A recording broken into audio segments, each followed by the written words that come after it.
Hola, ¿qué tal? ¿Cómo están? Vamos a continuar la clase anterior. En realidad, esta es una clase que está hecha para 3 sesiones de las antiguas, de 45 minutos. Por eso aparece como una clase, termoterapia superficial. Y la verdad es que esta clase toca todos los aspectos relativos a la termoterapia superficial. Como esta modalidad ha tenido un cambio en cuanto a la relación parte cognitiva con la procedimental, que serían los laboratorios, la verdad es que ahí vamos a generar ahora una forma nueva de hacer estas cosas. Sabemos que no podemos ir presencialmente a los laboratorios, que sería lo ideal, pero esta cosa no es tan abstracta, el calor, porque ya es más seguro que se han prendido las primeras estufas, nos acercamos, nosotros todos los días tomamos una ducha caliente, hemos prendido las estufitas, nos acercamos y ya tenemos ahí unos efectos del calor. El calor siempre va a estar presente, como eso desde la historia del hombre. Prácticamente nace el fuego como una forma de acercarnos, nacen los infrarrojos, y el sol ha estado presente como el gran fenómeno, por lo tanto, la cosa la tenemos conceptualmente en nuestra cabeza. Vamos a cortar un poco la historia relativa a muchas diapositivas que las voy a pasar por alto, pero voy a ir por mi experiencia, voy a ir a lo medular, que ahí voy a explicar un poquito más. La última parte vimos, ¿no es cierto?, lo que respecta a las formas de calor, conversión era una de ellas, junto con las tradicionalmente que ustedes conocían, que es conducción, radiación y convección. Para explicar sucintamente esta diapositiva, seguramente la vamos a enfatizar cuando hagamos termoterapia profunda. Pero sí, en términos bien prácticos, esto se genera a partir de una resistencia que va a provocar en nosotros calor. Es una resistencia interna, son nuestros propios iones, nuestra propia calidad electrolítica, la que nos va a entregar la forma de calor. Para eso necesitamos despertarlo, y eso lo podemos hacer a través de un campo electrostático. Más adelante también vamos a explicar qué es un campo electrostático. Entonces, ese efecto que nosotros vemos en la incandescencia, por ejemplo, de una barra de una estufa, o lo vemos en las ampolletas antiguas, no sé si quedan todavía esas ampolletas, o una de infrarrojo que seguramente más de algunos de ustedes conocen. Pero las ampolletas antiguas tenían un filamento, ese filamento se calentaba gracias a este efecto Joule, una corriente que pasaba a través de un filamento conductor con un material metálico apropiado, propio para tener harta resistencia con una intensidad un poco alta.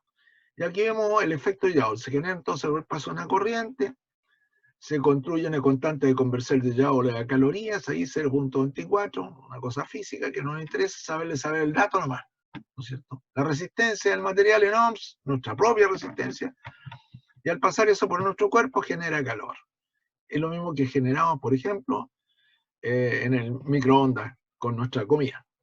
Se calientan a través de un campo de microondas, ¿no es cierto?, que permite entonces que se agiten las moléculas de agua, y eso, la agitación molecular, recuerden que el calor se genera a través de la energía cinética, molecular, iónica, y ese tipo de cosas produce entonces esta conversión a calor. Entonces, calor es igual a la constante multiplicado por la resistencia del material eléctrico y la intensidad al cuadrado por el tiempo que demora en pasar, o el tiempo que se expone esto a este efecto. Se pone el segmento que se está calentando, por ejemplo. La intensidad al cuadrado. Hay aquí algunos conceptos fundamentales que todos deben recordar. ¿Qué es una intensidad? La intensidad es la cantidad de carga eléctrica que pasa por un conductor. Eso es la cantidad de electrones, como que circulan por una vía, hacemos una situación analógica, por una vía, por una calle, por ejemplo. Circulan electrones, que serían, los electrones serían los autitos, ¿no es cierto?, los autos, los móviles, y eso le da una cantidad de carga o de congestión de la vía. Entonces van generando este asunto. Según la resistencia que haya, se va formando calor. Eso es entonces el efecto Joule. Sigamos, para no perder el tiempo en explicaciones que se van a seguramente profundizar en el paso de termoterapia profunda. Para acotar más, diremos que mientras más fácil se suelten los electrones, mayor es la cantidad de flujo de corriente. Por eso que el cobre, que está aquí, grabado abajo en este cuadrito, ven ahí el cobre. ¿Qué es lo que tenemos? Que en las últimas capas periféricas electrónicas, ¿no es cierto?, del átomo del cobre, tenemos una que está lábilmente y la otra que se puede sacar fácilmente de aquí. Por lo tanto, si ustedes se recuerdan, cobre es un ion positivo con una valencia 2. Quiere decir, esos dos que pierde son electrones que fácilmente pueden desequilibrar y fácilmente conducirse y sacarse. Por eso que el cobre es un gran conductor, suelta electrones, permite rápidamente generar. ¿Ya? Lo mismo pasa con nuestro cuerpo. Nosotros tenemos más facilidad en unos tejidos de generar mayor o menor corriente. Esta diapositiva es súper importante porque nos hace mostrar, aquí vamos a correr un poco. Ahí la vamos a dejar. Lo que interesa es ver aquí, por ejemplo, los efectos fisiológicos del calor. ¿Cuáles son los efectos fisiológicos del calor? El calor local. Una analgesia, dice ahí. ¿Por qué se produce la analgesia? Porque al incrementar la temperatura se produce como una forma de disipación de calor rápida, el aumento de la vasodilatación. Se produce una respuesta de los vasos, ¿no es cierto?, que habla aquí, en esta vemos, dilatación arteriolar. Los vasos más gruesos se dilatan por una reacción autonómica, ¿sí? El sistema neurovegetativo que controla la vasodilatación y la vasoconstricción empieza a funcionar. Se produce una vasodilatación, ¿no es cierto? El influjo del sistema simpático empieza a perderse y por lo tanto permitimos esa vasodilatación y por lo tanto un aumento en el recambio sanguíneo. Se produce un intercambio sanguíneo, aumenta la velocidad de circulación de la sangre y con eso podemos arrastrar material como por ejemplo sustancias algógenas. ¿Qué es eso de sustancias algógenas?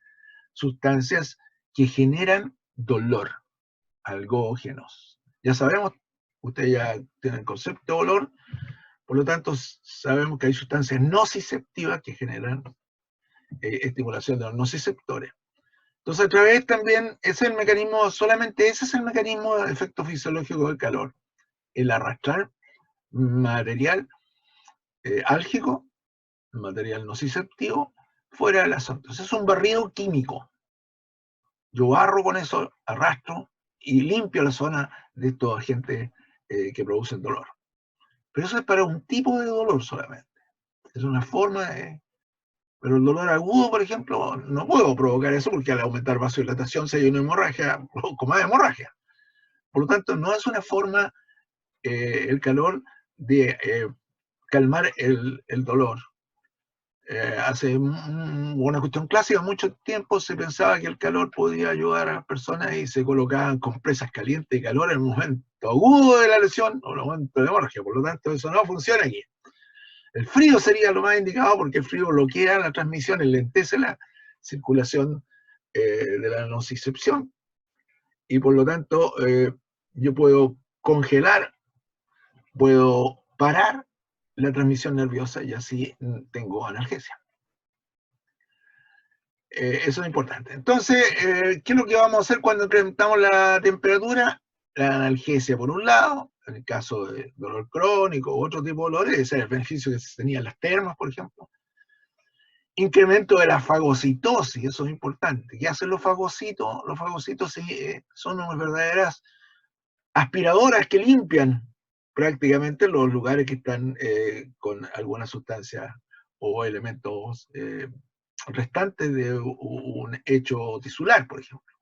La basura tisular, células muertas, tejido producto de muerte por infecciones o muerte seguramente también por la lesión, yo aumento la fagocitosis, al mismo tiempo este es un proceso que va liberando sustancias, factores de crecimiento en beneficio de la reparación tisular. Se incrementa el metabolismo, ¿no es cierto? Hay una vasodilatación, reflejo de vasodilatación, que lo explicaremos también en una diapositiva más adelante, y produce un efecto que es una mezcla de cosa orgánica con también un efecto emocional y de sensación del paciente, sedación. Está sedado el dolor. El paciente también adquiere un estado general de sedación, es decir, de calma.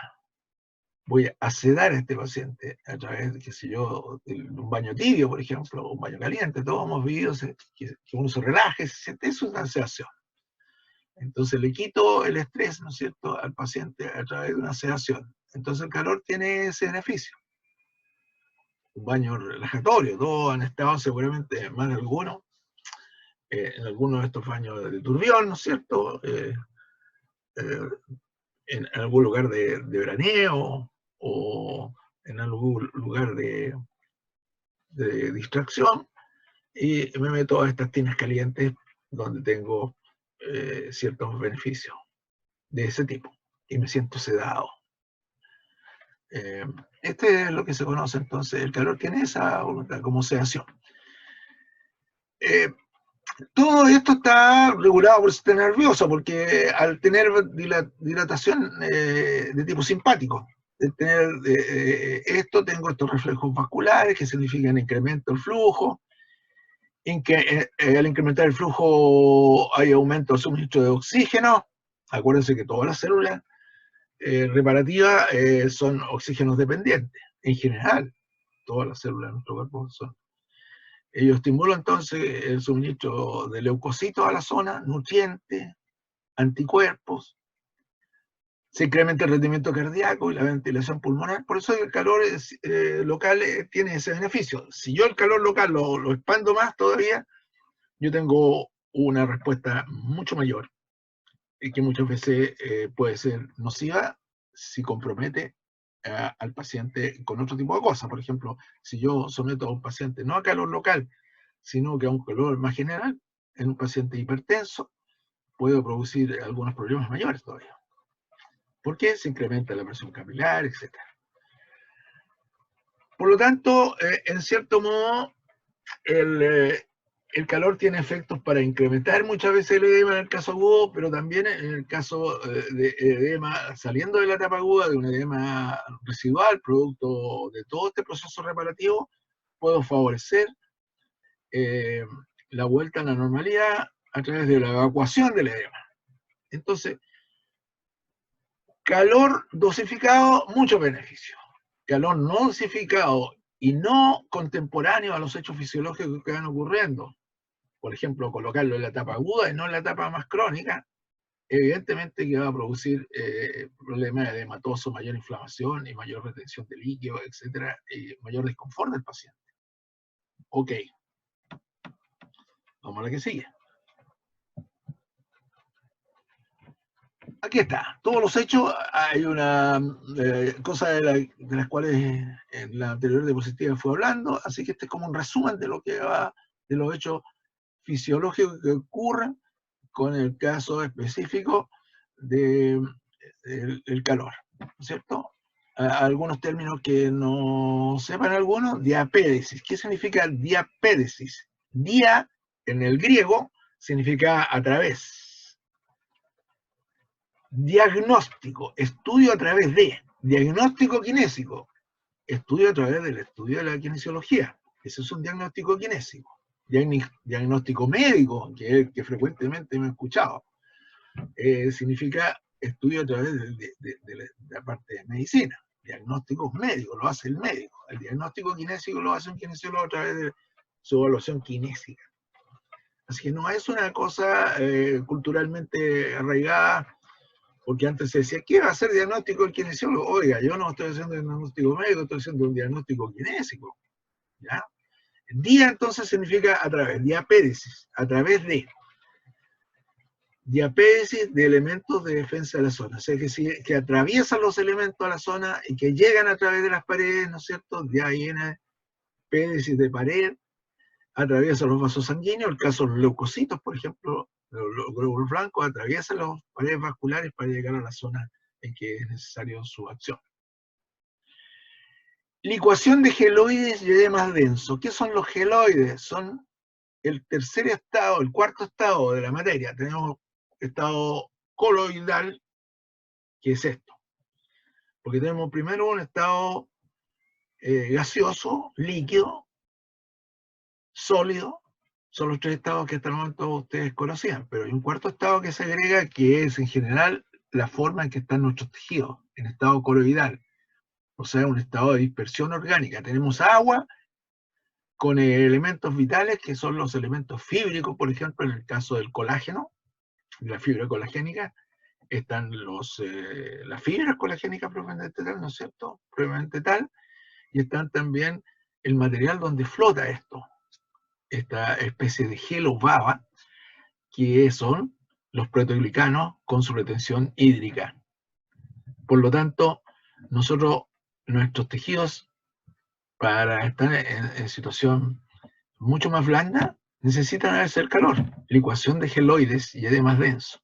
¿Cómo podemos ablandar el tejido? ¿Cómo podemos flexibilizar el tejido? Y eso es el calor. Eso yo creo que gran parte del beneficio muchas veces del calor para la acción kinésica, poder flexibilizar los tejidos para acceder a otro tipo de terapia, ejercicio terapéutico, o manipulaciones, o terapia manual, etc. Entonces, este es un gran beneficio del calor, la licuación de los geloides y los edemas densos, un edema duro, organizado, ¿no es cierto?, después de una patología traumática, podría ser ablandado a través de este recambio circulatorio y de hacer que los tejidos estén reteniendo una mayor cantidad de agua. Recordar entonces que los tejidos más fibrosos, los tejidos más duros, en el concepto pueden ser beneficiados con esto, ya que los proteoglicanos son verdaderas esponjitas que retienen agua. Gracias a eso el tejido colagénico fibroso se beneficia con esta cosa. Hago una mayor hidratación y tengo mayor acceso a agua a través de la retención de los hidrófilos, que son los proteoglicanos, que están en nuestras sustancias fibrosas.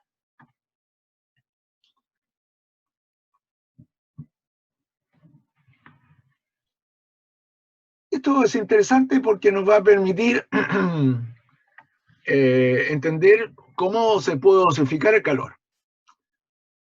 Tenemos un sistema nervioso sensitivo que absorbe la cantidad de calor, o que se da cuenta de que hay un aumento de temperatura a través de la vasodilatación, y se produce entonces la termorregulación, TR, esta es termorregulación, esto que está aquí, ¿no es cierto? Y la sedación, que es lo que hablábamos adelante, que le da una característica más reactiva de un organismo, en el caso del ser humano, ¿no es cierto?, de la sensación de bienestar y de término de un sufrimiento. Está sedado, está preparado para aquietar su sentido. Al contrario, un incremento excesivo del sistema nervioso lo califica como una actitud de agresión, y por lo tanto yo me voy a defender del excesivo calor. Y procedo a una termorregulación. Vasodilatación, aumento de la vasión circulatoria para recambiar la sangre que se está calentando, ¿no es cierto? Por eso que el aumento excesivo de calor puede producir mayor incremento de defensa del cuerpo. ¿Cuáles son los defensas del cuerpo? Para impedir el aumento de calor, la vasodilatación y el recambio circulatorio. Pero también hay otros. Por ejemplo, ¿cómo puedo bajar la temperatura del cuerpo? Yo empiezo a sudar. Pero no es el sudor el que elimina el calor, sino que la evaporación del sudor. Todo lo que sea evaporación favorece la baja de la temperatura. Por eso cuando ustedes ven seguramente el uso de estos elementos como el cloruro de etilo en el deporte, que se echa sobre una sustancia es para bajar la temperatura más rápidamente, porque el cloruro de etilo se volatiliza rápidamente.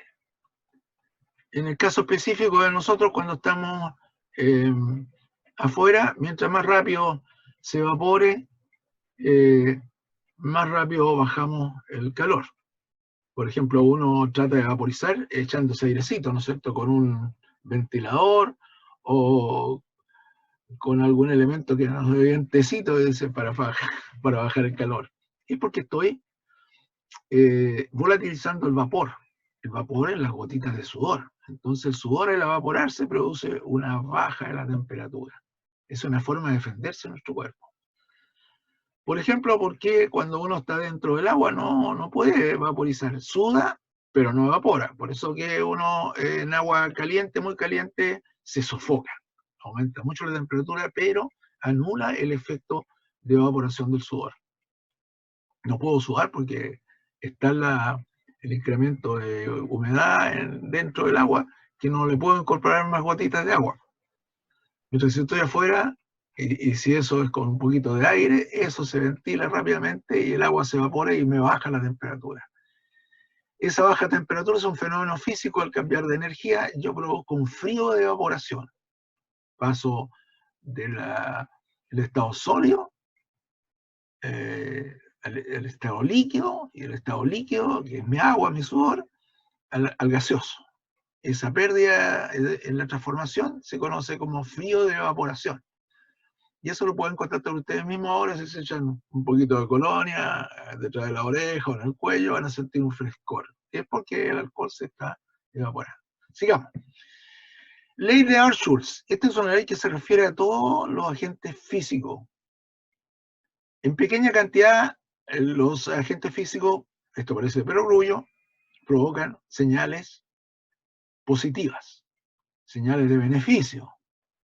Pero en excesivo, las reacciones son mucho más intensas y pueden producir defensa, como salía arriba, ¿no es cierto? Por lo tanto, esta es una ley como de perogrullo. Poca energía, pocos resultados, medianos resultados. Mucha energía, mucha defensa y, por supuesto, los efectos nocivos.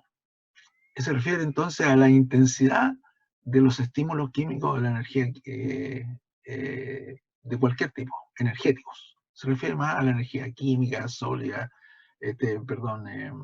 energía mecánica, calórica, eléctrica.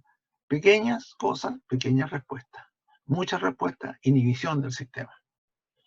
Esta es una ley que se usa mucho con la homeopatía. Pequeñas dosis van a usar eso. ¿Sí? Entonces se basa la dosificación de la homeopatía, por ejemplo, en la ley de Art-Schulz.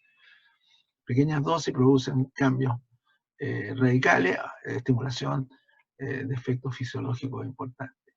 Ahí está toda una ciencia de la homeopatía. Luego la ley de Riquero del peldaño. Aquí, chicos, esto hay que entenderlo bien. ¿A qué se refiere la ley de Riquero del peldaño? Se refiere exclusivamente al hecho de que la vasodilatación va a producir efectos beneficiosos, pero conservando la respuesta del organismo a producir una vasoconstricción.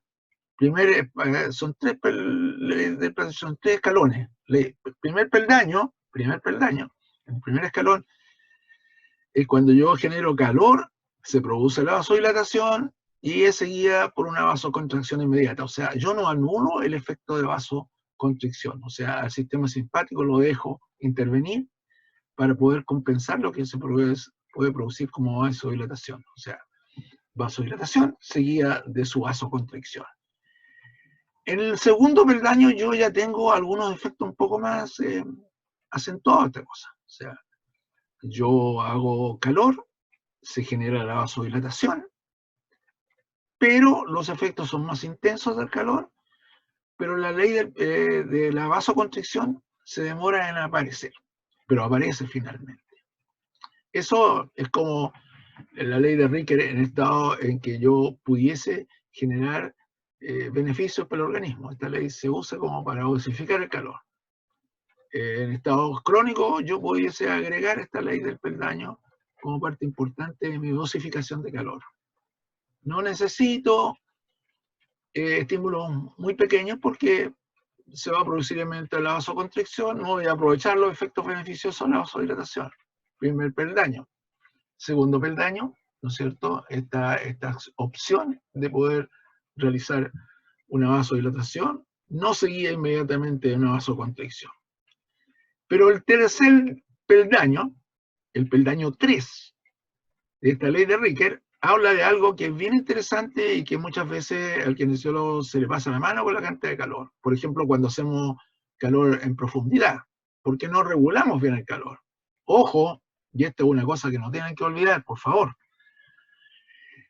En la termoterapia profunda, o sea, cuando yo caliento hacia la zona interna, bajo la piel, no tengo receptores térmicos. Los receptores térmicos están solamente en la superficie, en la epidermis. Por lo tanto, yo la sensación que conocí desde que nací hasta ahora de mucho calor y que me retiro y me arranco, solamente lo voy a sentir en la piel. Pero bajo la piel, cuando yo me meto a calentar tejido en profundidad, como pasa con la conversión, tengo que tener mucho cuidado. Como no tengo termorreceptores, tercer peldaño, yo tengo una gran posibilidad, no sé, de sobrecaliente la zona y yo no sepa que me estoy quemando internamente. Por lo tanto, ojo con el kinesiólogo. Ahí está la diferencia entre un técnico y un profesional. El kinesiólogo que va a aplicar agentes físicos de calor debe saber que existe un peldaño 3 cuando se intenta calentar zonas profundas, o sea, más allá del tejido subcutáneo. Entonces ahí tendré presencia de esto. ¿Qué puede ocurrir cuando tengo un sobrecalentamiento interno? ¿Cómo la forma? Si no sé, no tengo un sensor interno para ver si la cosa se pasó de los 46. Pues existe la sensación de plenitud. O sea, van a ser los varoreceptores, el incremento de la presión, los que me van a indicar a mí si hay un sobrecalentamiento interno. ¿Por qué a la persona le molesta cuando le estoy aplicando onda corta, por ejemplo, y siente que está pesado y siente que está como por estallar el segmento, una rodilla, por ejemplo? Quiere decir que se me pasó la mano con el calor y que yo tengo que bajar esa temperatura, ¿cierto?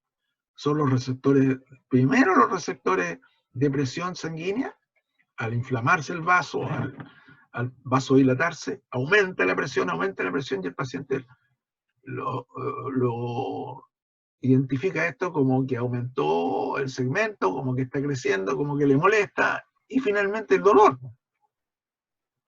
Finalmente, por el exceso de presión, el dolor. Entonces, ojo con la ley del tercer peldaño, ojo con la dosificación del calor, señores, ojo.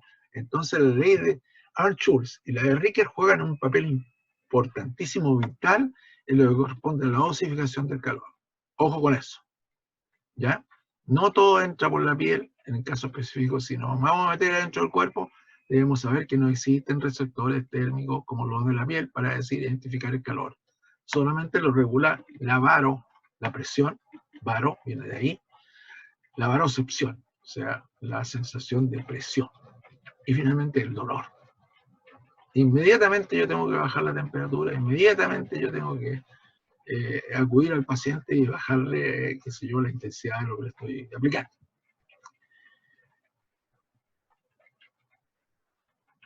Hay alguna reactividad también que se refiere a que regula el pH.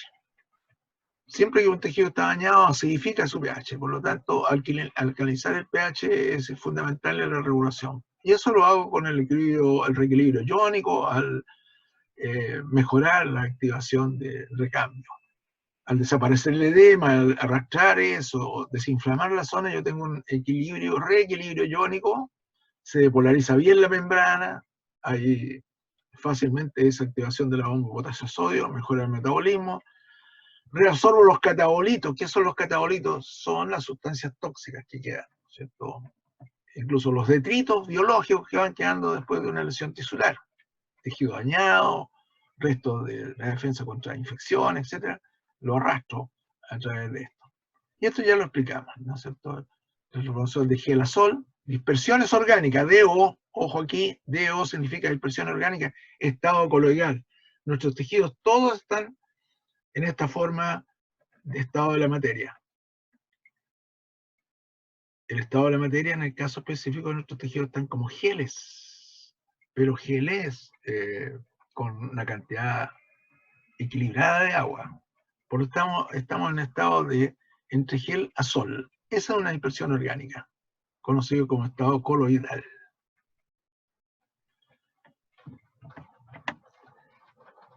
Notoriamente, el calor tiene una acción importantísima en el sistema motor y por lo tanto tiene efectos y de tensión, de equilibrio emocional y todo eso, efectos psicosomáticos. El calor, todos sabemos que un baño de tina caliente o con temperatura muy alta produce un efecto de sedación y todos hemos vivido esa experiencia más de alguna vez, un baño de tina.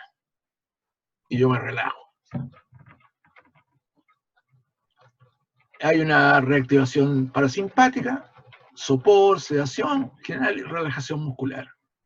Acordar que el sistema simpático es todo lo contrario, adrenalínico, ¿cierto? Apretado.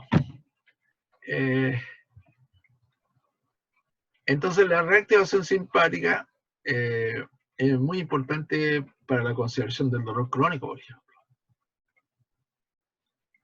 Siempre es importante la sedación en pacientes que tienen algún compromiso general de dolor, de estado doloroso, ya sea psicosomático o netamente nacido en la causa orgánica, como puede ser algunas patologías como la fibromialgia.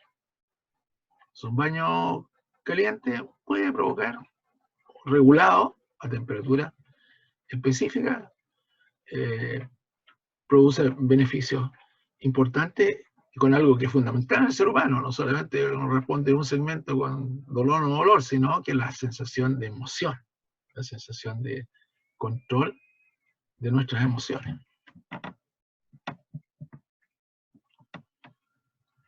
Indicaciones de la termoterapia, o sea, en qué cuadros, hacia dónde he inspirado. Muchos de estos cuadros que se refieren abajo están en muchas patologías.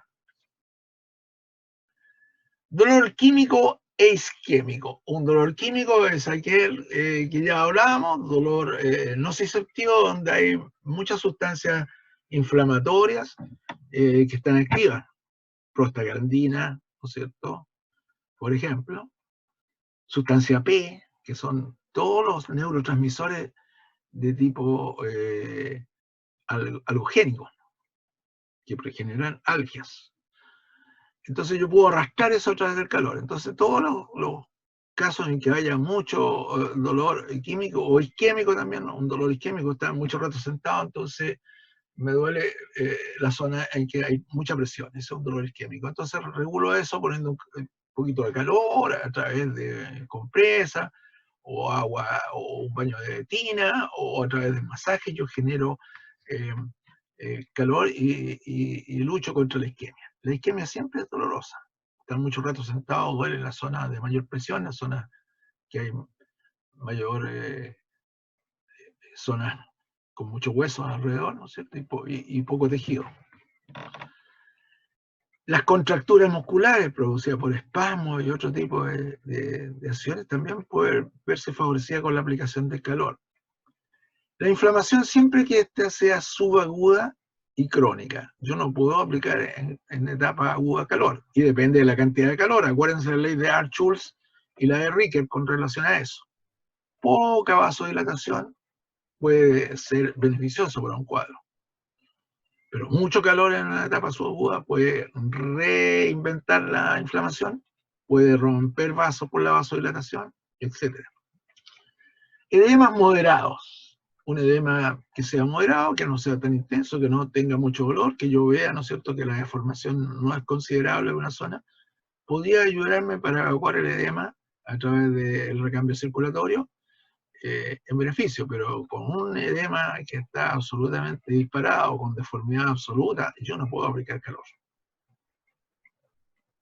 En vez de evacuar el edema, que está haciendo presión, y por la presión me duele, a través de mucho calor.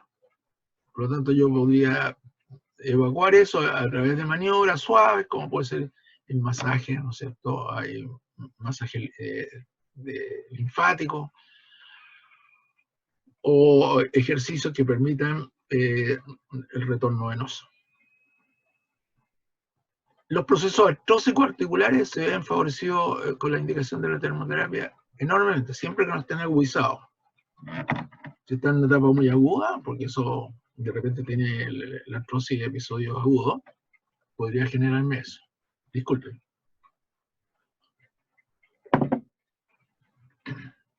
Los procesos artrósicos articulares son las primeras experiencias que sufrió el hombre con respecto al desgaste de su sistema biológico articular. ¿Qué es una artrosis? Es un proceso degenerativo articular, tanto del cartílago como los elementos periarticulares. En los procesos artríticos no agudos, o sea, cuando la artritis no está en la etapa aguda, y eso se sabe a través de exámenes, examen de electrosedimentación, ¿no es cierto? El paciente a través de esos exámenes de velocidad de hemosediimentación, VHS, y del recuento de eritrocitos, un hemograma, me doy cuenta de que el paciente está en una condición inflamatoria. Por lo tanto, yo no puedo aplicar calor en ese caso. Pero la artritis está controlada.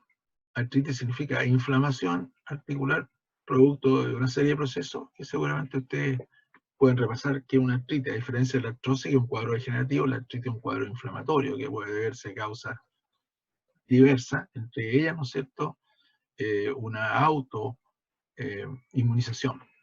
O sea, que el cuerpo se agrede a sí mismo, en el caso de la artritis reumatoidea. Y en los procesos, en los procesos reparativos tisulares en sus diferentes etapas.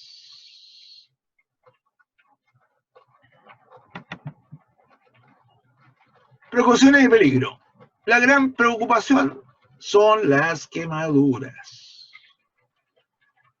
Ya dijimos, ¿no es cierto?, que la temperatura crítica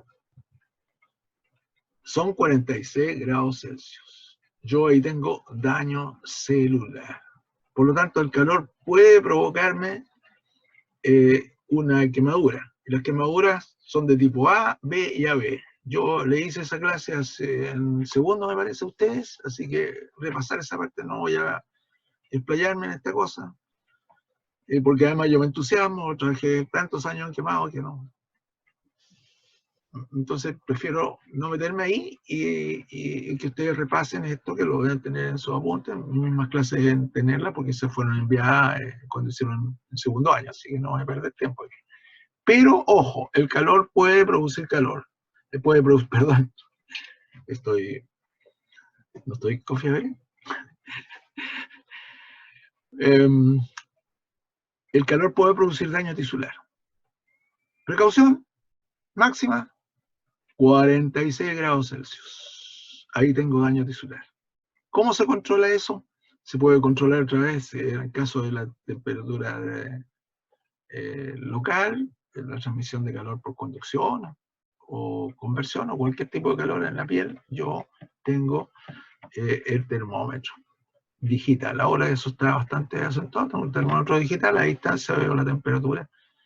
Pero si no tengo eso, ojo entonces con eso. Ojo con el cuidado de la temperatura, el dolor, el primer signo y la molestia del paciente de producción. Ojo entonces también, porque hay pacientes que no van a poder informarme a mí. Un paciente que está con un problema neurológico, que tengo un problema disestésico de interpretación de las sensaciones, un paciente con accidente vascular cerebral. Yo no se me ocurriría colocar calor o compresa o un guatero para calentar sus extremidades. Ojo con eso. Muchas veces cuando uno llega a ver a estos pacientes a su domicilio, la gente no sabe eso y dice, tiene el pie muy helado porque no termorregula bien. Entonces le coloca un guatero y no sabe el paciente informar de cuando está quemándose. Así que ojo con eso. Si yo tengo un sistema que me puede regular la temperatura y que no pase de los 46 grados Celsius, ningún calor podría estar contraindicado. Pero si yo lo controlo, si no puedo controlarlo, y la cosa es así en la bruta enteque, de aplicar calor en forma, esperando que el paciente tenga respuesta, tengo que tener mucho cuidado. Más vale no aplicar calor y hacerlo como una contraindicación absoluta cuando no tengo seguridad de lo que estoy haciendo. Esa es la diferencia entre usted, ¿no es cierto?, y un técnico. Ojo con eso, entonces. El grado de profundidad de las quemaduras son importantes. Entonces, resumiendo, porque esto es bien importante que hubiese aparecido aquí, tenemos ya dos leyes que son fundamentales. Schulz, la ley del peldaño de Ricker, y el uso del termómetro. Fundamental cuando uno trabaja con calor. Me aseguro entonces de que no hay calor. Hay que tener mucho cuidado porque a pesar de eso, hay pacientes que por condiciones sociales, culturales, de repente dicen que soporta todo, porque piensan con una lógica que no es una lógica científica, sino una lógica popular, muchas veces arraigada, mucha gente, no todos. Hay que, mientras más me haga sufrir el remedio, más mejor me hace. Esa es una cosa absolutamente incierta. Así que ojo con eso, chicos. ¿Ya? Contraindicaciones fundamentales, todo entender esto. Procesos inflamatorios agudos, no debo aplicar calor. Ojo con eso. Si yo pasado los días, más de las 48 horas, que sé yo, 72, 76, 2, 3 días, 4 días, yo podría a lo mejor aplicar algo con una pequeña vasodilatación, un peldaño 1 puede ser, ¿no es cierto? Incluso el paciente se puede bañar, no me provocaría problemas. Pero si yo me voy al peldaño número 2 o al 3, sí que puede ocasionar problemas. Ojo entonces con los peldaños, por eso es interesante. Ojo con las relaciones vasculares. Los grandes vasos tienen musculatura lisa que regula esta cosa de la vasodilatación y la vasoconstricción. Pero los pequeños vasos no tienen musculatura lisa, o sea, los capilares no tienen musculatura lisa. Por lo tanto, están sometidos a lo que sus mayores, en este caso los vasos un poco con musculatura lisa, le estén proporcionando de presión sanguínea o de presión del flujo de paso de la sangre. Sobre las zonas con DIU, ¿qué es lo que son estas zonas con DIU? Son los elementos mecánicos. El DIU es una forma de elemento, aquí está DIU, dispositivo intrauterino. Ya cada vez menos uso. Entonces, debo tener cuidado cuando tengo, por ejemplo, lo que se usó mucho tiempo, la T de cobre, ¿no es cierto? Yo provoco el calor profundo a través de eso, tengo una contraindicación absoluta ahí. No sobre zonas con dispositivo intrauterino. No sobre zonas hemorrágicas. Evidentemente que si hay una hemorragia, por ejemplo, por el proceso menstrual, yo tendría que tener una contraindicación ahí. O un paciente que tiene trastornos de ese tipo, por ejemplo, un paciente que tenga trastornos genéticos, hereditarios, de tener hemorragia, ¿cierto? Fragilidad capilar, que se rompa fácilmente y provoque hemorragias. Un paciente hemofílico, por ejemplo, que es una enfermedad, ¿no es cierto?, genética. Si yo tengo una rodilla con un proceso de compromiso articular o una artritis hemofílica y yo lo meto al calor en cualquiera de sus formas, en cualquier peldaño, yo tengo la opción, ¿no es cierto?, de provocar hemorragia. Así que ojo, contraindicación absoluta en ese tipo de enfermedad como la que acabo de referir. Cuando yo provoco calor profundo, tengo que tener cuidado que hayan osteosíntesis o endoprótesis mecánica, clavos intramedulares, todo ese tipo de cosas que se utilizan en traumatología. Tengo que tener cuidado de no estar totalmente contraindicado cuando yo genere el efecto Joule, sobre todo ahí, en profundidad. En los procesos de calcificación incipiente, ¿no es cierto? Algo se esté formando un proceso de calcificación en tendón, sobre todo en el supraespinoso, que yo le aplique calor si ya el paciente tiene algunos inicios de calcificación. Puedo aumentar ese proceso. Procesos infecciosos, por supuesto, que el calor genera aumento de la producción y reproducción de los procesos infecciosos. En los abscesos purulentos, si yo tengo sospecha de que hay una infección, aunque sea en un puntito determinado, yo ese absceso lo puedo aumentar. En la TBC, en los procesos de tuberculosis, también la tuberculosis producía, ¿no es cierto?, el bacilo de Koch. Si yo tengo una infección de ese tipo, ya sea una artritis tuberculosa o que el paciente esté respiratoriamente comprometido, es decir, tengo que tener cuidado, porque esto hace que prolifere la infección o la traslade los bichos de un lugar a otro a través del aumento de la circulación por el calor. Los procesos tumorales. Yo puedo hacer que un proceso tumoral lo dispare para cualquier lado, esas células lleve para otro lado y provoca una metástasis, así se llama el proceso de migración de las células tumorales a otros órganos y otras partes del cuerpo. Entonces, en procesos tumorales, yo no debo aplicar calor, totalmente contraindicado. Sobre ganglios linfáticos infartados. Por ejemplo, un paciente tiene una infección de oído externa y genera una inflamación de los ganglios del cuello, le duele mucho el cuello y tiene, ¿no es cierto?, los ganglios inflamados, incluso están sensibles, la aplicación de calor está totalmente contraindicada. Evitar el sistema nervioso, o sea, zonas que están muy cercanas a emergencia de nervio, aplicar calor sobre ellas. Bueno, el que más está expuesto del sistema nervioso central es la retina, y por lo tanto la aplicación sobre los ojos está absolutamente contraindicada. Y también por el aumento de la temperatura sobre esos líquidos que están ahí, dentro del ojo. Y no aplicar ninguna cosa relativa a los marcapasos que pueda tener un paciente sobre el corazón, por ejemplo. No debo aplicar calor, ni campo eléctrico, ninguno de ese tipo de cosas sobre la zona que tiene una prótesis de este tipo.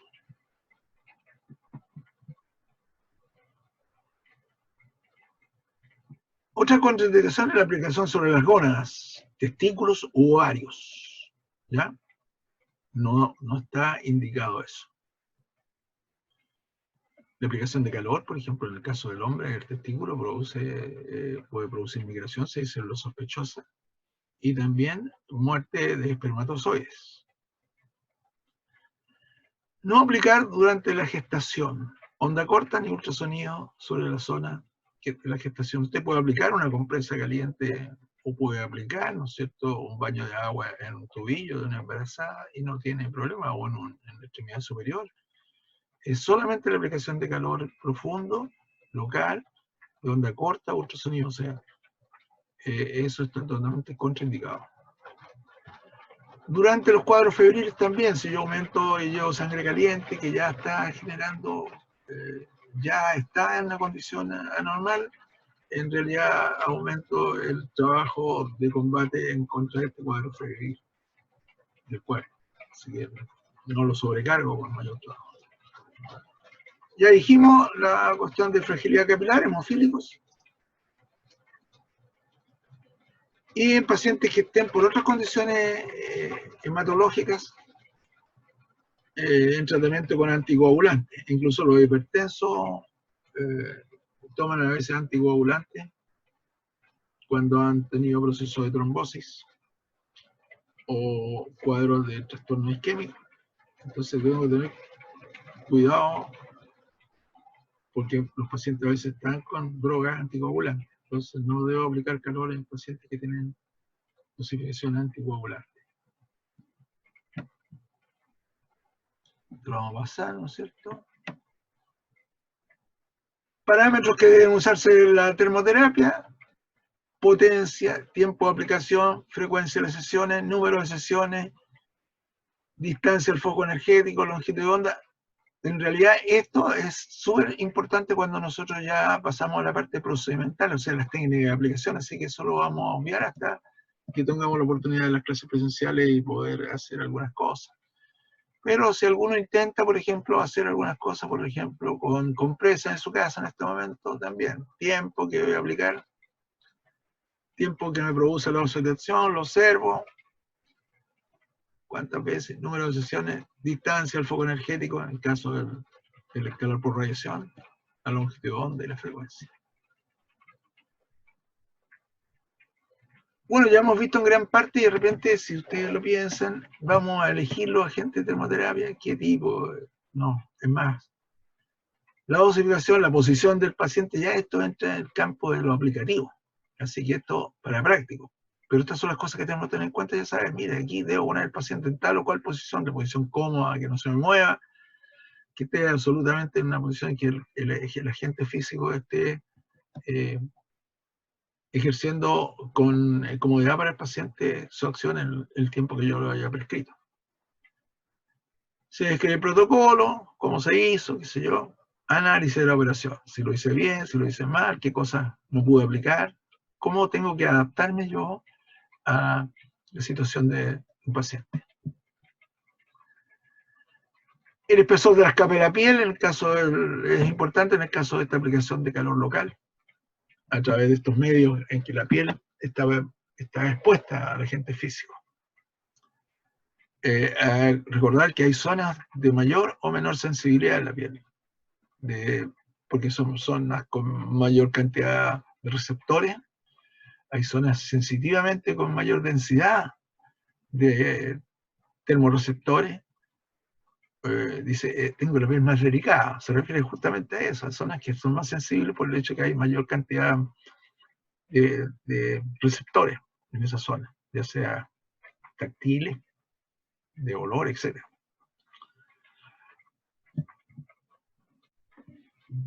La termoterapia por radiación infrarroja. Ya estamos hablando de un tipo de termoterapia, por radiación en este caso.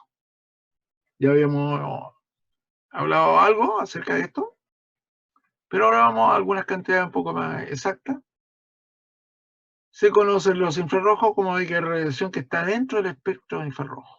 Para el caso específico de las de tipo A, que son las cercanas, las que producen cierto grado de calor, ¿no es cierto? Infrarrojos que tienen efecto fototérmico. Están los de 770 a 1400 nanómetros. Después tenemos las B, que son de 1400 a 3000. Y la C, que son de 3000 a 10.000 nanómetros. Generalmente lo que hace el kinesiólogo es estar dentro del rango de la aplicación de IR cercano. Ahí sabemos, para que tengamos una noción de las dimensiones de lo que son esta cosa, los nanómetros.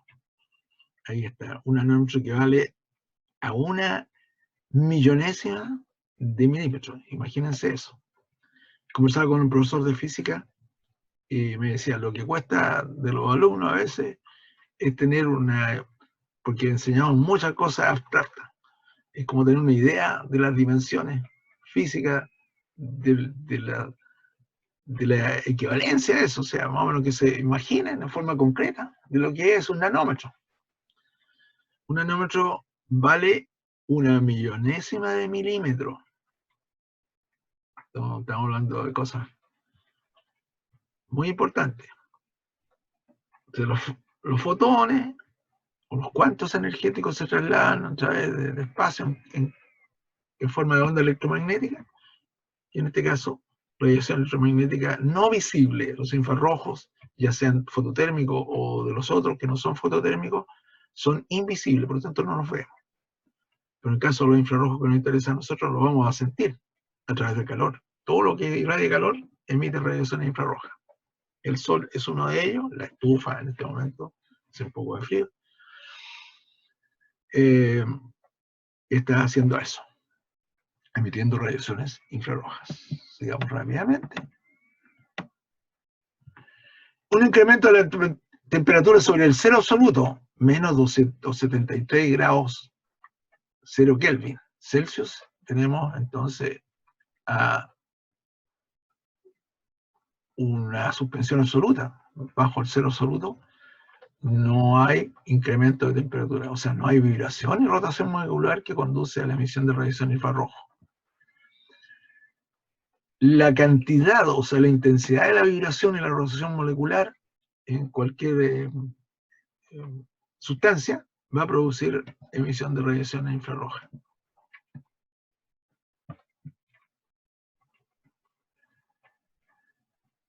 Factores que inciden en la penetración de la radiación infrarroja. La densidad de la materia, la longitud de onda y la potencia aplicada.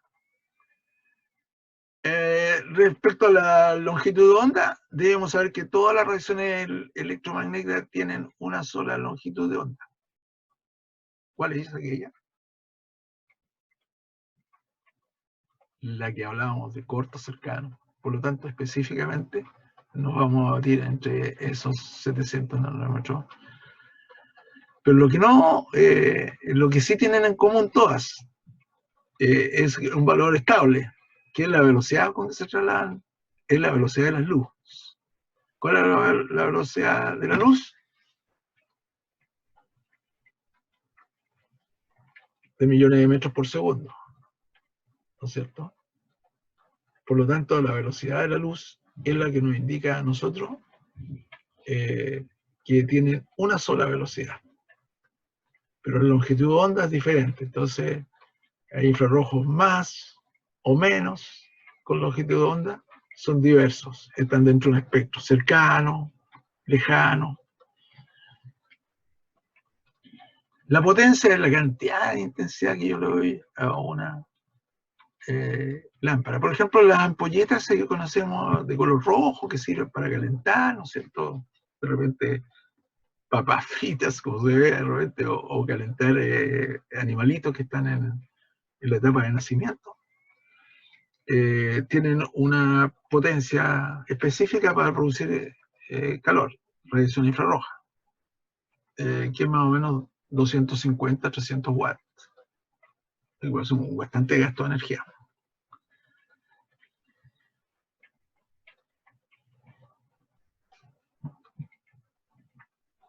Leyes de la iluminación. Esta es importante conocerla porque a través de eso también la técnica se mejora. La ley de Kepler, o del cuadrado de la distancia. La intensidad de la radiación producida por una fuente dada es inversamente proporcional al cuadrado de la distancia. Eso quiere decir, ¿no es cierto?, que Kepler observó esto con respecto al Sol y la ubicación de nuestro planeta. Cuando estoy más cerca, tengo mayor intensidad de la radiación. Verano. Cuando estoy más lejos, otoño e invierno, en invierno estoy más lejos del foco por la traslación. Entonces tengo menor intensidad. El sol calienta menos. Eso es una cosa bien práctica para entender esta ley. Cuando hablamos de cómo interpretar la ley de Kepler, nos estamos refiriendo al movimiento de traslación de la Tierra, del planeta, con respecto al Sol, que es la fuente de infrarrojo mayor. La ley de Lambert o del coseno se refiere más que nada a lo que sería la interpretación de la ley de la rotación de la Tierra, las 24 horas. La intensidad de la radiación que llega a una superficie es proporcional al coseno del ángulo formado por dicha superficie y la dirección de la radiación. Entonces estamos hablando aquí, para en términos más sencillos, de la perpendicularidad con que la radiación cae en un momento determinado del día sobre el planeta. En este caso específico, si yo pongo una lámpara es sobre mi segmento. Y voy a tener una mayor intensidad en la medida que coloque esta lámpara en forma perpendicular, o sea, que los rayos caigan directamente en forma perpendicular sobre mi zona. Que la relación entre el foco y no exceda los 90 grados. Por eso se habla del cuadrado, del coseno del ángulo formado por dicha superficie. Llevémoslo aquí al práctico. Esta es la ley de Kepler, ¿no es cierto? Mientras más distante, menor intensidad de la radiación. Mientras más cerquita, mayor la intensidad de la radiación. Ahí se puede ver en gráfica estas cosas. Y esto es lo de la ley del coseno de Lambert. Si ustedes se fijan, aquí tengo la angulación. Cae perpendicular, 90 grados se forma entre esta zona y esta que cae. Por lo tanto, mientras más perpendicular, mayor la intensidad de la luz. ¿Cuándo está perpendicular el Sol, por ejemplo? A las 12 del día. Por eso hablaba de que la ley de Lambert se condice con los momentos de rotación de la Tierra. A las 12 del día tengo la mayor incidencia de los rayos sobre nuestra Tierra y la mayor intensidad. Por eso que se dice no tome sol, porque la radiación es ultravioleta, o el mismo calor va a ser mayor a las 12 del día, que por ejemplo ya en la tardecita. Por aquí ya estoy llegando a la nochecita. O aquí todavía no sale el sol. Y empieza a ser 10 de la mañana, 11, 11 y media, 12 del día. El sol cae abiertamente. Lo mismo si queremos aprovechar una lámpara de infrarrojo o cualquier elemento que llegue por radiación. Mientras más perpendicular, mayor es la intensidad, yo ahí aprovecho al 100%. La intensidad de calor y de radiación que quiera efectuar. Eso es interesante en la técnica de aplicación. Si yo coloco la lámpara en un 50%, lógicamente voy a tener una intensidad mucho menor y voy a tener que estar más rato con el paciente, etc. Entonces, ojo con eso. ¿Ya? Entonces, ley del coseno de Lambert y ley de Kepler. Kepler, la traslación de la Tierra, y Lambert se refiere a la rotación de la Tierra, como ejemplos de la naturaleza con respecto al gran emisor de infrarrojo que es el Sol. El rayo incidente, el que cae, la normal y el rayo reflejado están en el mismo plano. Eso se refiere ya a las leyes de la reflexión. El ángulo de reflexión es igual al ángulo de incidencia. Por ejemplo, si el ángulo de reflexión es 90, el ángulo de incidencia es 90 también. Por lo tanto, el resultante es cero. No hay una. ¿Qué es lo que es la refracción? Desviación que sufre la radiación al pasar de un medio a otro.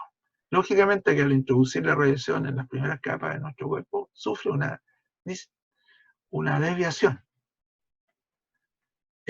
La refracción no es totalmente absoluta porque ya la calidad de la materia, los mismos líquidos, van a cambiar absolutamente la intensidad y la forma como se orienta la radiación. Entonces, la dispersión o descomposición de la radiación se realiza al pasar de un medio a otro. Aquí tenemos la ley, ¿no es cierto?, que de la iluminación están en un mismo plano. El ángulo de incidencia, y la normal sería la de los 90 grados. Que cae el rayo cae aquí, pum, ¿no es cierto?, en forma perpendicular. Y este es el rayo incidente, el que llega, y este es el reflejado. Por lo tanto, si el incidente vale esto, el otro vale lo mismo. Están todos en el mismo plano. Leyes de la iluminación. Aquí están los elementos que ya saben de calor por conducción superficial, aire caliente, resistencia eléctrica, sólidos. Aquí está una tabla de conversión de Fahrenheit a Celsius según lo quieran hacer o según las máquinas que puedan tener.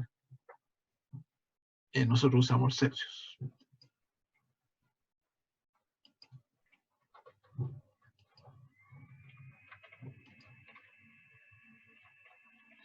La conducción, ¿no es cierto?,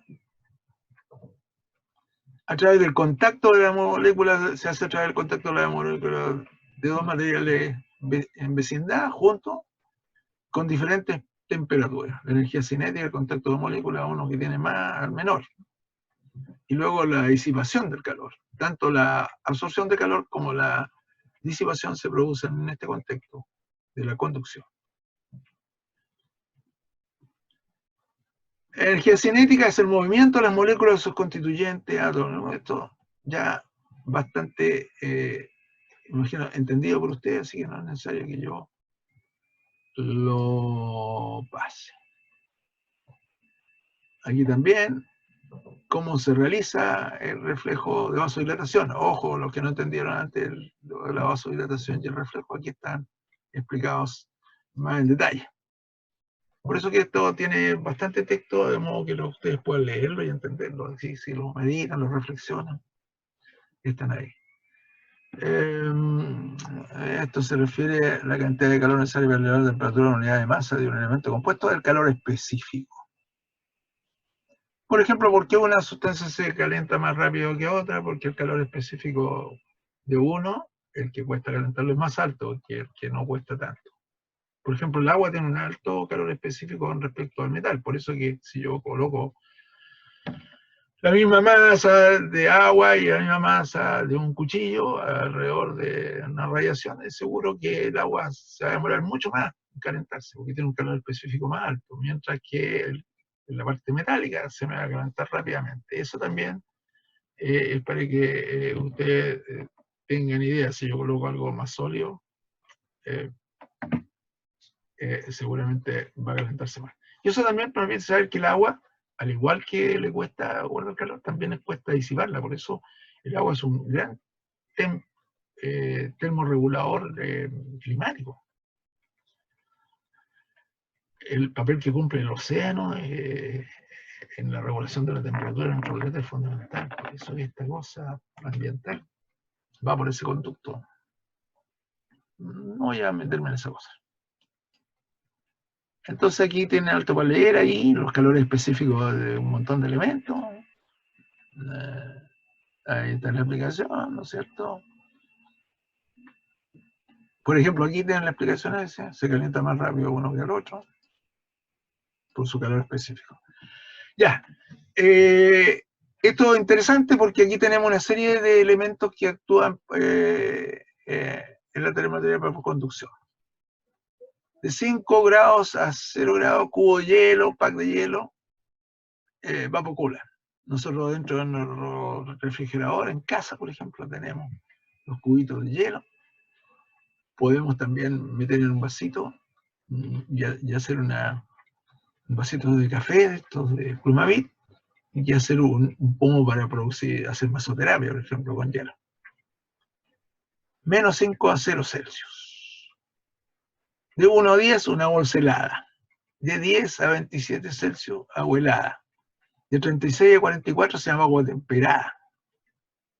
La agua es temperada y en una piscina a 36 grados es harto caluroso.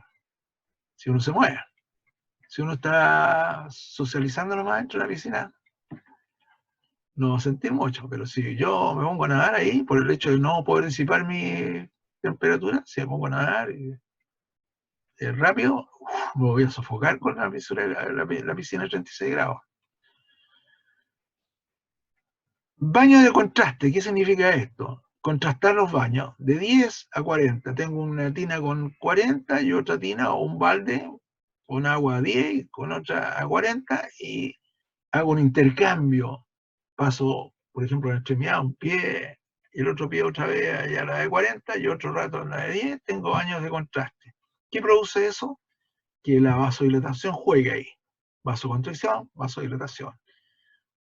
Para evacuar edema y para estimular la circulación de algunas personas que tienen mucho rato problemas estáticos. Por ejemplo, una persona que está todo el día, una vendedora de un retail, que sé yo, que está todo el día de pie o muchas horas de pie. Esto es fundamental para evitar otro tipo de problemas de estasis venosa. Aquí hay otro elemento que se conoce como fluidoterapia. Nosotros no tenemos esta, que unos peles que se mueven adentro de un receptáculo se genera el calor. 44, 52, acuérdense, 46 ya me estoy quemando, así que cuidado con eso. Baños de parafina, sólida, semisólida, de 52, 56 grados Celsius. Luego tenemos compresas calientes, 74, 77. Nosotros tenemos unas compresas, esas compresas están ahí a 74 grados. ¿Qué pasaría si la pongo sobre el cuerpo? Me quemo. Por lo tanto, tengo que tener una interfase que permite ir bajando. Pero ya cuando ya la compresa sale del agua caliente, o sea, de la zona donde se le entrega la energía, va a disipar rápidamente el calor. Se va a evaporar el calor, por lo tanto, del agua, por lo tanto, ya no tengo 74 grados. Empiezo a bajar eso. Hidroterapia. En la hidroterapia tenemos que evaluar los efectos térmicos, los efectos mecánicos y efectos de limpieza.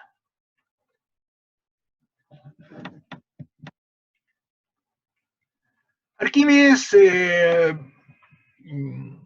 es un antiguo genio, aportó a la kinesiología dos aspectos. El principio de Arquímedes, ¿no es cierto?, el de la flotabilidad. Cuando yo en el agua me sumerjo, pierdo peso, tiendo a flotar, ¿no es cierto? Pero lo que pierdo en peso es equivalente no a la cantidad de líquido que echo para afuera, o que ocupo yo en el agua, sino al peso. Cuando se habla que la pérdida de peso es equivalente al peso del volumen del líquido desalojado, al peso del volumen, lo que yo pierdo en peso. Por ejemplo, para eso, ¿no es cierto?, yo desalojo líquido. De hecho, así fue que Arquímedes descubrió el principio. No se lo voy a comentar, lo van a leer ahí, o si no van a Google, vean la historia de Arquímedes de Siracusa. Gran aporte, porque nos permite, primero, el tener pacientes que tienen problemas gravitacionales, de peso, de no moverse, pueden mover mejor el agua porque pierden peso. Así que aumenta la movilidad. Y la natación es un importante recurso terapéutico. De hecho, hay varias técnicas que son como técnicas de hidroterapia, de flotación, etc. Entonces, ojo con Arquímedes, entonces, que fue para nosotros un aporte, ¿cierto? Volumen, el líquido, el peso del volumen, no la cantidad de agua que yo desalojo, no el volumen desalojado, como dicen muchos alumnos, sino que lo que pierdo en peso es lo que desalojo, el peso del volumen desalojado. El peso del volumen desalojado. Eso es. Por otro lado, Arquímedes también, denme un punto de apoyo y moverá el mundo. Ese se ponía el globo terráqueo con una palanquita, ¿cierto?, con un punto de apoyo. Entonces es el descubridor de la palanca. Biomecánica, nuestro cuerpo, kinesiología, aporte tremendo de don Arquímedes. Ahí está la historia, no la voy a contar yo, la lean. Cómo se desplaza, que hay abundante, lo puse porque antes las clases, como eran prácticas, también requerían que los alumnos hubiesen leído previamente, aula invertida, esta cosa. Pero aquí ya lo van a entender, está bien resumido, así que ojo con esta, léanla nomás. El problema está en la plataforma ARCO, esas clases antiguas. Los cuerpos sumergidos, ahí está. Exacto. Ya dijimos, efectos térmicos, conducción, la temperatura del agua, ahí está.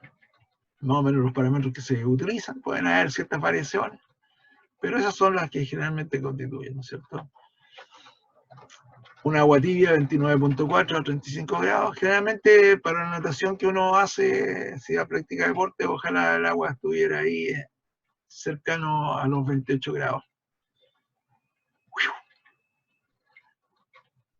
Presión, densidad y el principio de Arquímedes. ¿Qué es la densidad del agua? Porque algunos entienden de repente esta ley como la menos densidad, mayor densidad. Densidad significa mayor cohesión molecular, menos densidad, mayor espacio entre las moléculas. ¿Ya? Cuando un líquido es denso, porque se han compactado las moléculas, están más juntas, tienen mayor presión y por lo tanto pesan más. Lo mismo pasa con el aire más liviano, el que se mueve, está más, se va al tiro hacia arriba. En el agua pasa lo mismo. El agua caliente se va hacia arriba y el agua fría hacia abajo. Eso es lo que pasa cuando uno de repente se mete, está rica la piscina, pero de repente, o el río, qué sé yo, se mete hacia abajo, está helado. Porque ahí se ha dado eso. El agua que está abajo tiene mayor densidad. Principio de Arquímedes, la escala de la temperatura, nuevamente ahí, la hidroterapia, sus efectos, hablábamos de un efecto de hibridación. ¿Qué significa eso? De limpieza. Yo que trabajé largo tiempo en quemado, hacía eso cuando estaba en pabellón trabajando. Era limpiar a través de la hidroterapia y a través de manejo de una maquinita con presión, de limpiar las zonas que tenían mayor detrito, o sea, tejido muerto todavía, porque hay una etapa antes de colocar los injertos en que se limpia la piel. Y eso es la derivación. Yo movilizaba a los pacientes, ubicaba estratégicamente las zonas donde tenía que haber férula o inmovilización antirretracción, y también colaborar en la derivación de la zona. Es limpiar, botar las vidas o los tejidos que están muertos. Eso. Se pueden agregar antimicrobianos, sustancias surfactantes, etcétera, para mejorar la acción. Aquí están. Otro efecto importante, la ley de Pascal, ¿no es cierto? Que a medida que yo profundizo la presión, siempre la presión en la ley de Pascal dice que periféricamente, surround, aquí, alrededor, siempre la presión es pareja. Pero cuando uno se profundiza, la presión va creciendo. Eso es lo que pasa cuando usted se mete en una piscina, ¿no es cierto? Está a 1,10 m, no hay problema, pero a la medida que van sumergiendo se empiezan a sentir una presión, que les cuesta moverse, que se sienten que la cabeza va a estallar, que tienen presión, etc. Y eso porque aumenta la presión. Eso también es importante cuando uno trabaja. Si trabaja superficialmente con un paciente, es muy probable que la presión sobre sus extremidades no sea tan buena como cuando se profundiza un poquito más y ahí tiene efectos sobre ese sistema circulatorio. Tanques utilizados para hacer whirlpool, que significa baño de torbellino, aire que pasa por una y sale por la otra. Eso mejor que lo vean en vivo y en directo, pero ahí ya tienen la idea a qué van. Torbellino significa eso, aire que pasa y impulsa el agua y lo dispara por esta salida acá en forma de un torbellino, por eso se llaman turbiones. Entonces el baño se mueve y golpea el agüita al paciente. ¿Qué efectos tiene eso en el paciente? Fuera del efecto del agua, de la conducción, de la termoterapia, está también el efecto antidolor a través de la compuerta. Porque estimulo con el golpeteo y el masaje, hidromasaje que es el agua, a los receptores ectoreceptores, receptores de presión, receptores táctiles, con estimulación que llamaríamos A beta, para así estimular la aparición de neurotransmisores inhibidores a nivel de la médula, teoría de la compuerta. Yo a través de ese fenómeno de la compuerta puedo hacer que el agua y el turbión sirva como un elemento analgésico también. Ahí está el hidroterapia con turbión, algunas consideraciones al respecto. Fíjese cómo se facilita a pacientes que no pueden tener con algunos aditamentos. Aquí hay una piscina terapéutica que se llama whirlpool, con una forma de guitarra en que el terapeuta kinesiólogo accede a tener mayor facilidad para mover el paciente. Ahí está un whirlpool. ¿Cómo ha ido creciendo la tecnología? La cosa técnica alrededor de la rehabilitación. Aquí hay una forma de mover mejor a un paciente a través de estas técnicas que tienen el nombre hardware. Calosoterapia, el uso de los recursos climáticos en el caso del agua. Esta tabla es muy buena, a pesar de lo antiguo, que la usé yo cuando empecé a hacer docencia, en los estudios que había en ese tiempo. Hoy día hay mucho más abundancia de elementos que corresponde a eso. Voy a colocar por acá para no estar molestando con mi adulto figurar. Autores, Lehmann, 40-49 efectos terapéuticos, ¿no es cierto? Dice que aquí están los efectos por la vasodilatación, terapéuticos según este autor. Pero aquí este es importante, Stephen Harding, 46-47, daño tisular, daño en la piel. Ya con estas temperaturas de 44 ya empieza a aparecer dolor.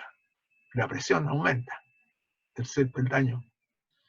Máximo cambio de circulación a los 45 grados de nuevo. El máximo, un mínimo a los 41. O sea, temperaturas terapéuticas para producir esto. El de 38 sustancia analgesia, barro, toda la cosa, química. Reducción del espasmo entre 40 y 45 grados. Yo tengo que usar temperatura para obtener una buena reducción del espasmo y lograr una buena flexibilidad de tejido. Está entre los 40 y los 45 grados. Eso es importante cuando hago hidroterapia, no colocar al paciente de por sí dentro de un tanque que no sé, que en el agua está fría, qué sé yo. Y sí, si mis objetivos son otros. Ok.